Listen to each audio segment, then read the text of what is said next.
Good morning, Tucker here, and today's history lesson will be on the region of Aceh. Not sure why I'm delivering it from a pool, but it is lovely and I won't have to take toilet breaks. Aceh is a fiercely independent region of northern Sumatra with a strong maritime history. Its prevalence, historically, as a trading power, has helped shape the culture, its people, and the food of the region. During the 7th and 8th century, Persian and Arab traders brought Islam to the region, and with time it became their dominant religion, usurping Buddhist and Hindu traditions that came before. The 1300s saw Aceh's significance grow, and it developed into a dominant regional player under the Sultanate of Aceh. This time saw trade networks expand west to India, Arabia and East Africa, and east to Malaya, Vietnam and China, with Acehnese junks and dhows trading goods in these far-flung regions. Aceh's commodities included pepper, nutmeg, cloves, textiles and precious metals. Portugal, who controlled Malacca in the 1500s, was a major regional rival of the time, and Aceh butted heads with them as they fought for control of the trade that flowed through the Malacca Strait. Aceh attempted unsuccessfully to take Malacca on several occasions during the 14 and 1500s, aided by the Ottoman Empire and the Dutch East India Company. And it was a rising Dutch regional power that eventually took Malacca for itself in 1641. From here, Dutch dominance only increased, taking control of Java by the mid-1700s and pushing into Sumatra in the 1800s. It took until 1873 for the Dutch to launch its bloody war on the Sultanate of Aceh. 100,000 deaths later, and the Sultanate was finished, and Aceh got incorporated into Dutch colonial administration. So seaports, trade, and war has given Aceh exposure to a myriad of cultures throughout its history. And let's see if that history has left any lasting legacy on their food. And as fortune would have it, my favourite Acehnese restaurant is just down the street. So let's go eat.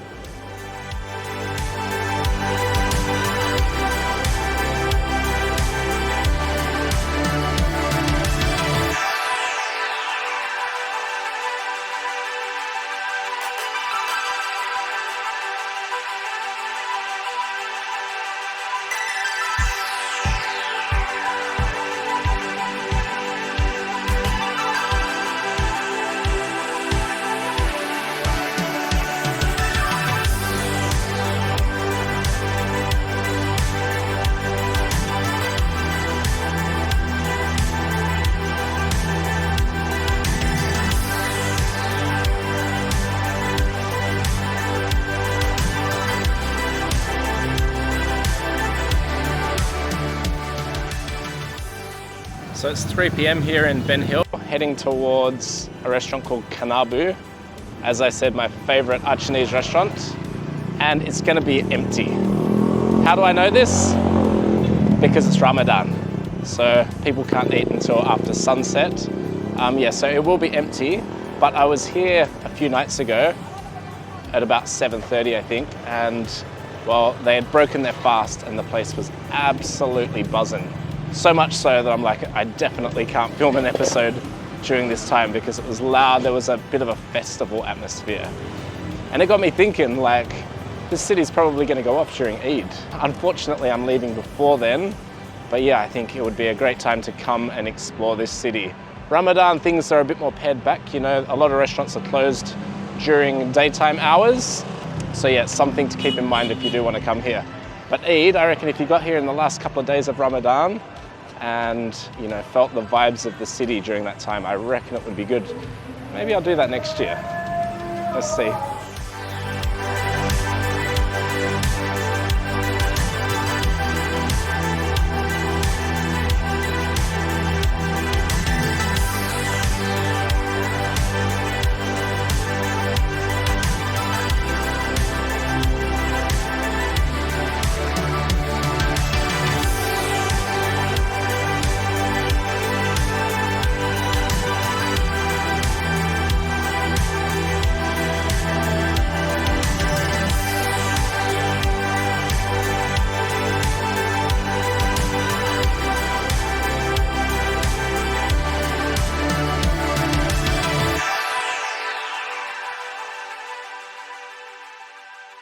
So the food's just arrived and I've got an absolute feast, which is kind of my trademark. So I've got Kari Bebek, I've got Sambal Ganja, Daging Tangkap, and Mie Aceh udeng. And this drink, forgot what it's called. So these are real Acehnese staples and I think a really great place to start. And I'm going to start with the bebek. So Kari Bebek, which is of course curry duck. So seeing this dish, it just looks like a masala, I guess. I'm yet to taste it, but it looks absolutely delicious. And yeah, very much like an Indian curry of some description.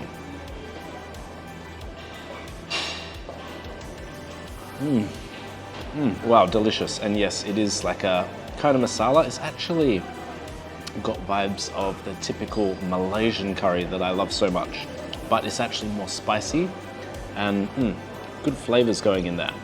Turmeric, coriander, cumin, cardamom, lemongrass, and then coconut milk. And that coconut really shines through. So let's have another go. Absolutely divine curry mix. Super hot, like I said, and the duck has a really lovely texture. It's not too fatty. So this flavor, it really hints at the Indian influence here. And the aforementioned spices as well, they're coming to Aceh and they're being traded and, you know, it's found its way into their cuisine. Hardly surprising, really. So next we have Daging Tangkap, which directly relates to court meat. And so I guess the theory goes they do this a lot with chicken, and so it's named that because they catch the chicken before they cook it. And what do I see here? I see lots of curry leaves. I see this big green chili, and there's some kind of other leaf in here, maybe pandan. I see fried onion, fried shallots, and then this meat. So it's a deep fried dish, so it's quite dry, and even the leaves have been deep fried here. So we'll see what that does to the flavor.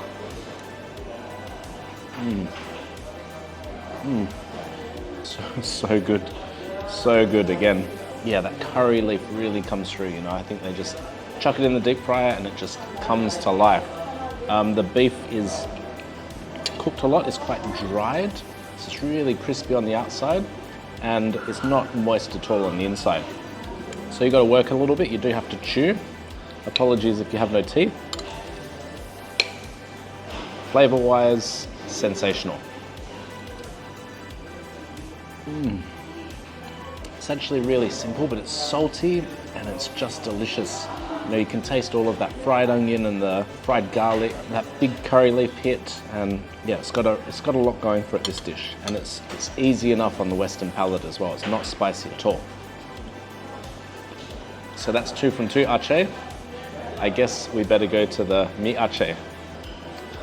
So this is like a noodle dish, like mie goreng, and it's in a bit of a soup, so it's a bit wet. So I've heard it's very spicy.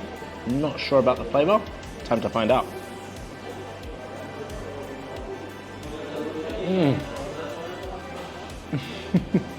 Wow, this is a straight 3 from 3, and I'm sure they will be good as well, right? So this is interesting because it's got Chinese noodles in here. And it hints at Chinese trade and Chinese immigration into the region. So the yellow noodles kind of stuck around and got incorporated into that food culture. Now there's heaps of bean shoots in here that I can taste. The sauce is very much curry based. The sauce tastes more Indian than anything else, and seafood as well. All right, let's make sure this is as good as the first bite. Absolutely divine. Now, you know, I've not had this dish before. I tried a dried version of it, actually from this very restaurant, and I was not so impressed. And so I had heard a lot of talk about Mie Aceh, and I'm like, I can give or take. Now I've had the soupy variety, absolutely divine. Yep, this is another must-try dish. Oh, it's so rich. Absolutely delectable. So we've got this Sambal Ganga. Now it's called Sambal Ganga. It does not have marijuana in there. It is green though, but yeah, I checked the recipe and there's actually shrimp in there. So like roasted shrimp, bird's eye chilies, shallots, kaffir lime leaf, salt and oil. So I'm just gonna dig in. I'm gonna eat it less like a sambal and more like just a side dish.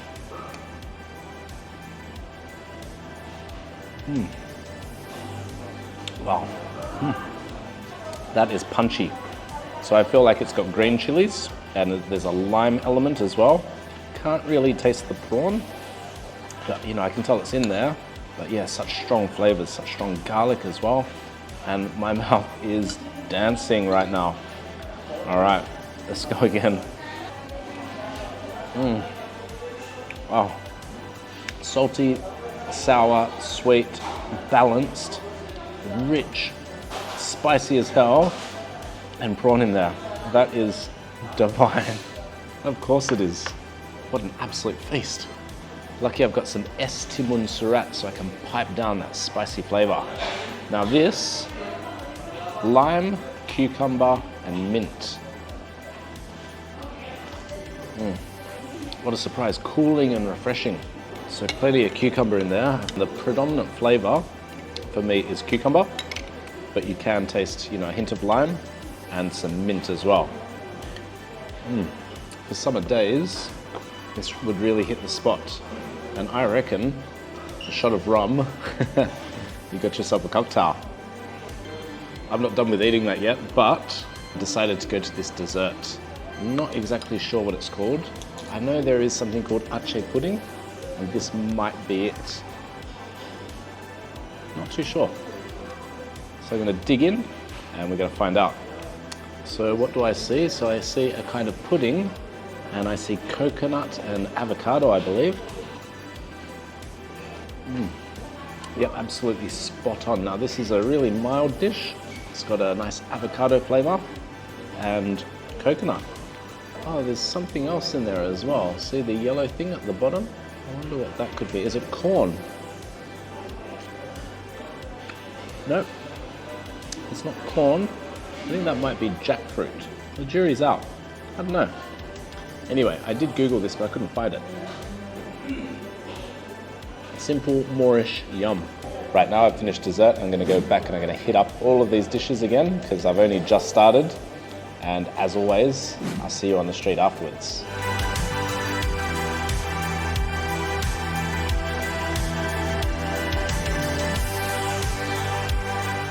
So what a feast. Does anybody recognize this street? It started an episode in season 1. I'll tell you what, let's play a game. This place is just here. It's literally opposite the restaurant, which is just there.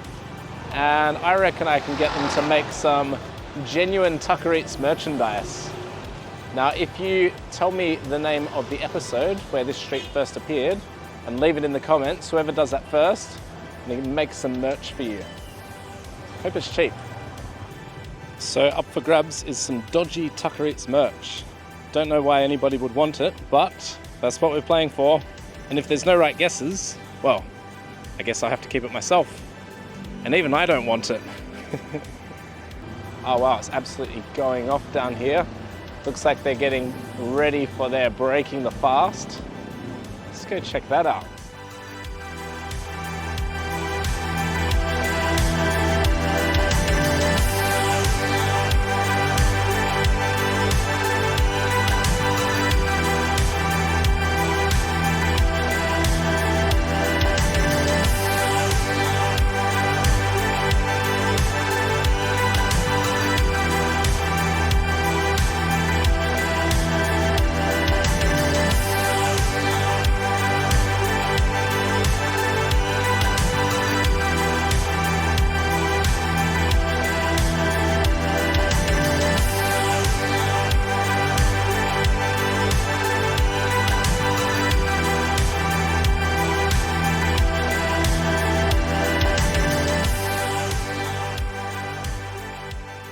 So that place behind me is just a little pop-up. It's only there during Ramadan, I guess, and so people go there and buy their food, getting ready to break their fast, which will happen in a couple of hours. And I don't know, could you feel like a sense of festival about the place, a sense of, you know, atmosphere?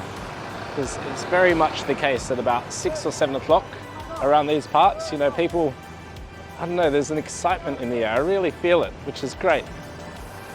Now, Acehnese cuisine, absolutely delicious. Agreed? Good. But that's just one cuisine in a whole sea of Indonesian cuisines. Let's think about it. We've got Padang, we've got Manado, Balinese, Javanese, Sundanese, Betawi, etc. That list is non-exhaustive. There is so much diversity to Indonesian food, and so much of it is so good as well. And because I'm in Jakarta, the capital, of course, it's all here. All corners of the country are reflected in, hello. So, you know, I've been thinking for a while, and, you know, I haven't quite tied my flag to the mast, but the time has come. I'm just gonna say it. Jakarta is Takarit's best food city. Best food city in the world. It's amazing. If you're a foodie and you haven't been, come here, ignore the traffic, ignore the dodgy sidewalks, and come and explore this amazing, amazing cuisine. All right, that's it. I'll see you next time.